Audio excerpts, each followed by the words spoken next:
globally, like we haven't checked ourselves to say, do we need that thing Amazon Prime tomorrow? Someone's ordering a dildo to their house. Like, is that an essential item? Like, does the Amazon workers need to be shipping these items out, like putting their lives at risk to send out a fucking dildo? Getting takeaway twice, 3 times a day because you're too busy to cook or whatever has just been so normalized, and spending, you know, £10 a meal, which then adds up to like so much at the end of the week. And then you obviously have to work more to like catch up to that. So it's just, we've gotten used to this cycle because everything is so convenient in place. And that is, it's ridiculous.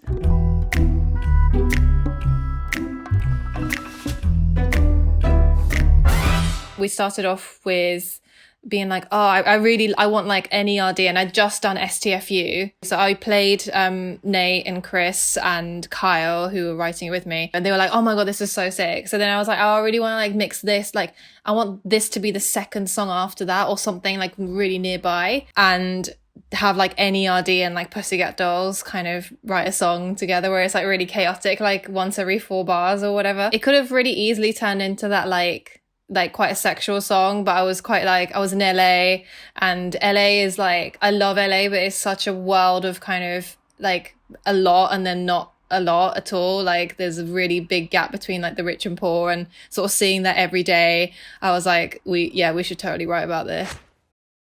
Hey, I want it all, don't have to choose. And when the heart wants what it wants, what can I do? I mean, I was like trying to create this person. You know, I'm not gonna lie, yeah, like I sometimes watch Keeping Up with the Kardashians. You know, there's a part of me that really wants to aspire to that lifestyle, and we're taught a lot that, you know, money and success is like the measure of how productive you've been, how good you've been in your life. And so, yeah, I kind of like, you know, thought about this girl just with a handbag like in the little like inside of the elbow, and just and you know what, I'm sometimes that girl. I sometimes get into the mindset of, you know, if there's a Prada in the duty free in Heathrow, as I'm that girl. I'm like, I want that one, then I need to stop myself and be like, bitch, stop. So I take that one, yeah, that one too. Luxury and opulence. I grew up on Sex and the City, so, you know, thinking about Carrie and the fact that she wrote one column for a bloody newspaper, and then she was able to buy all these, like, you know, these Malone Blahniks. That kind of flex is sort of what I was trying to refer to, and like how ridiculous it is that she was just like, and then I was wondering, and then she's like able to like blow, you know, for $800 on a pair of shoes. Cartiers and Tesla X's, Calabasas, I deserve it. Call me crazy, call me selfish. Fashion's really suffering right now because there's no, you know, they work on seasons, like they work on seasons ahead. So there's not going to be probably Fashion Week in September. The stuff in February didn't go into production, so they've just like completely stopped. No one has looked at the fashion cycle and gone, is that sustainable? Like, is that all right to be trying to produce a collection every 6 months? And is that, you know, does that make sense? I'm the baddest and I'm worth it. I think it's really interesting time right now. Obviously, it's really, really hard for a lot of people. But if you're not sort of, you know, too affected by it, I think it's important to look at yourself and be like, what can this time sort of teach us as sort of people living in a capitalist society?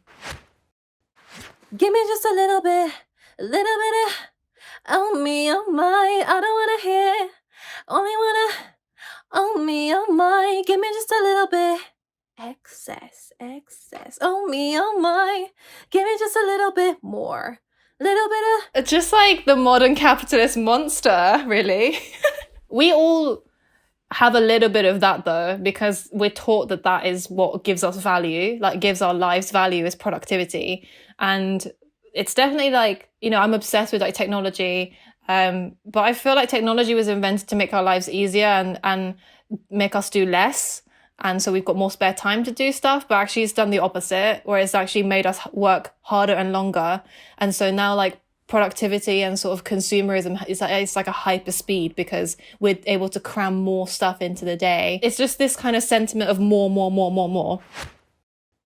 Flex when all that's left is immaterial. and the price we paid is unbelievable. And I'm taking in as much as I can hold. Well, here are things you never know. The second verse, I really wanted to switch it to like switch the lens the other way and just be like, okay, so what has this cost us? The earth is literally taking in as much as they can hold in terms of literally the growing population, and just in terms of the baggage that humans are bringing onto this earth in its short time that we've been here. Make me less, so I want more. Bought a zip code at the mall. Call me crazy, call me selfish, say I'm neither. Would you believe her? I do get like gifted a lot of stuff, so like I think the temptation to like buy is not. Also, I'm quite like, I don't know, I'm very careful. Growing up with a single mum, we didn't have that much money, so it's just, she's constantly like reminding me that this could end at any time. My purchases haven't been crazy yet. I haven't bought a car or anything like that. But I think it's because I started in this industry like slightly later than usual, I guess. Like I kind of signed my first album deal when I was 29.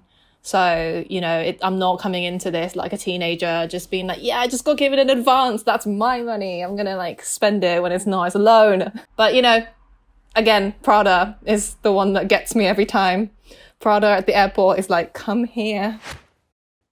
Oh me, oh my, where did it go right? When all this time, heaven was in our eyes. So say goodnight, forget about it till the end of time. Yeah, I want more.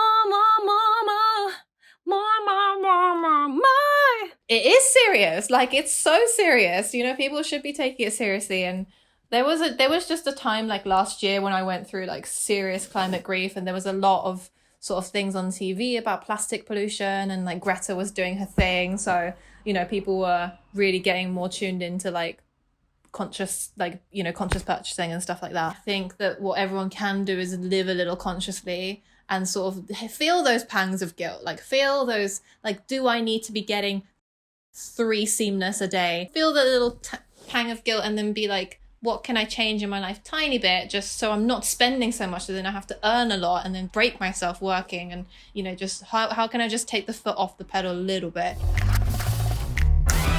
Instagram has sort of democratized fashion in a way that is incredible, but it's also made fast fashion huge, and also it's allowed influencers to have this live this fallacy that we all have huge wardrobes, that we've bought stuff and it's not, like, we've all the clothes are rented, everything's false.